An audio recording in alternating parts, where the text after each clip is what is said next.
Republika. Kung ang Regasco ang fuel to the fire para makapagluto sa maraming tahanan, ano naman ang fuel that keeps the fire burning sa relationship ninyo? Ano ang mga bagay na nagpapa-excite pa sa relationship daw ninyo? Honestly ngayon, itong mga negosyong pinapasok namin.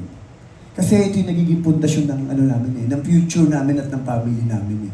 Kasi sabi ko nga, tapos na rin kami doon sa mga yung pagbaguhan kayo, di ba wala kayong nakikita kung hindi kilig, masasayang Ngayon, every time na may pinupuntahan kami, bukod sa napag-uusapan, ina-appreciate namin ang isang lugar, nag-iisip kami, ano kaya pwede natin itayo yung negosyo? Ano kaya pwedeng makatulong doon sa future natin? Kaya ngayon, katulad ngayon sa production namin, sa CCM Films, siya talaga, ganun talaga yung key. Kaya nasabi ko, ako sa creative, siya sa finances. Which is lahat ng bagay talaga ngayon, yun yung dynamics namin na dapat yung mahal mo sa buhay, yun din yung katuwang mo sa lahat ng aspeto na ginagawa mo ngayon. Which is sa trabaho ko, yun yung mas nagpapalalim ng pagmamahalan namin ngayon. Kasi nga, magkatuwang kami sa lahat ng bagay. Yun po. Yes. Oy, Nay, marami po mga fans yung kinikilig siyempre kay Direk Coco tsaka kay Miss Julia, di ba? Oh. Pero ngayon, binapart na po kayo ng Regasco. Paano niyo daw po gustong maalala ng publiko ang tandem na Coco Jules? Not only as celebrities, pero bilang inspirations na rin po sa Filipino families. Kasi ako'y madaldal, no? Kasi Tagalog, pag English na nakita niyo ako ng pipe. Kasi po, di ba, honestly, kasi, di ba, ngayon kasi, nawawala na kasi yung nakagawian nating kultura ng mga Pilipino eh. Di ba yung pagrespeto sa magulang, pagrespeto sa anak, pagrespeto sa kapwa.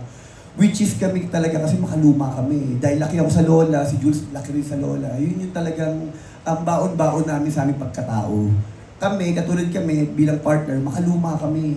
Di ba yung parang dating sinasabi natin sa mga Pilipino, ito yung idealistic, dapat ang pamilya ang nagtutulungan. Ang mag-asawa ang nagsusuportahan sa isa't isa. Which is yun yung nakikita ko talaga sa amin ngayon na parang ito yung tinatahak namin na yun yung feeling ko patibay pa kung saan pupunta ang aming kinabukasan balang araw po. Ayan. Yes. O, ito naman may tanong mula kay Gorgie Rula ng PEP. So, kay Coco, siguro si Julia ang reyna sa kusina. Hanggang saan ang power ng pagiging reyna ni Julia? Siya ang reyna ng aming tahanan. Kasi, isa pang sikreto bilang lalaki, lalo na ako kasi laking kali ako eh. Tapos, syempre, sanay na sanay akong pagsapalaran sa araw-araw ng buhay. Natuto ko sa haba ng relationship namin, kaya ako sinasabi siyang reyna ng aming tahanan, bukod sa kusina.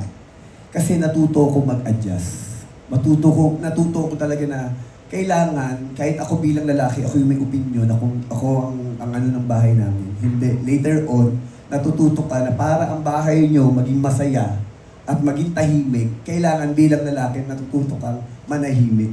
Manahimik, mag-adjust at umunawa. Kaya yun ngayon sa bahay namin, pag sinasabi, tanong nyo kay Julia. Kasi sinadya ko na talaga parang si Jules na tanongin nyo. Kasi baka mamaya may opinion ako hindi niya gusto. Tapos siya pag nagtampo sa akin, away. Ang gagawin ko ngayon, tahimik na lang ako. Sabi nga nila, pag mahal mo ang isang tao, di ba may sabi sa English na parang kung gusto mo ng masayang buhay, dapat pasayahin mo yung, ano ba English na Happy wife, happy life.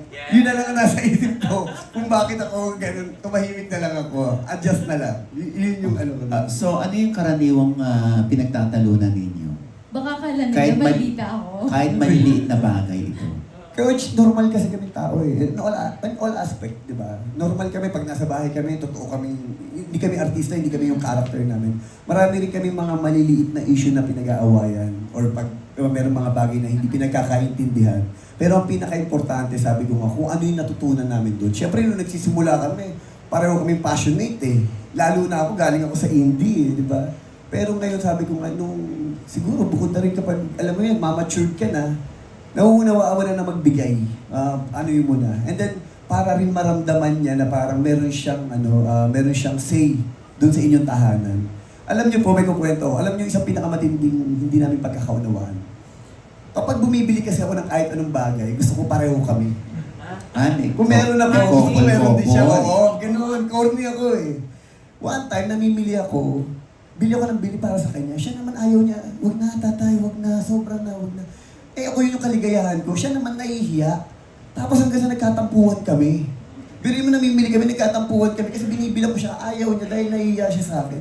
Siyempre, nagkaroon kami ng di pagkakaunawa, di kami nag-uusap, di kami nagpapansinan. Pero nung na-realize ko, ang ganda rin. Bakit? Kasi, siyempre yung iba, di ba sinasabi nga natin na parang pabili dito, pabili dyan, pabili dito. Siya naman napakatipid. Sabi ko, napakaswerte mo naman. Hindi dahil nagkukuripot ako, kundi. At sinasabi ko, kasi initignan niya na parang kung okay pa naman siya at hindi siya maluwang tao.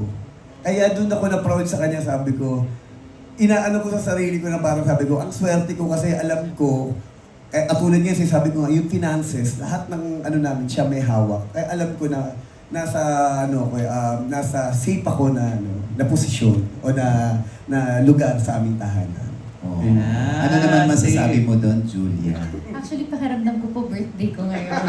Kasi parang na-highlight ang pagiging babae ko today. Thank you! At yun naman po, siguro nga sabi nga namin, kaya rin po kami nag-work kasi hindi siya bilang alpha sa amin, kumbaga leader talaga namin siya sa family. Hindi mo mafe-feel na hindi nga siya nag-give. Open siya to any advice, any communication. So siguro parang ako din as babae, na-appreciate ko kasi asarap din sa napapakinggan ka eh. Tapos syempre, ang goal ko lang naman in life and as partner po niya, syempre paggabayan ko rin siya sa mga bagay-bagay na ano man yung pwede kong makabawas sa problema niya, pwedeng makabawas sa intindihin niya, makatulong man lang. So yung tandem namin, kaya namin nasasabi rin siguro, natatawag rin namin perfect. Kasi nga, it takes two to tango. Laging tulungan, laging isipin yung isa, lagi kayong tandem talaga in life. Nung araw kasi kay Oj, kwento ko na, ngayon lang kasi tayo nakakapag-okay na po. Nung araw kasi, Relaxi ko ako sa inyo. nung araw kasi, siyempre bata sa akin si Jules. Ako lahat nagtuturo sa kanya. Ako nagturo sa kanya, paano mag-drive, kumuha ng driver's license, mag-ipon, mag-ano sa bangko, lahat. Ako nag-aayos kasi mas ako sa kanya eh, mas may edad ako sa kanya eh.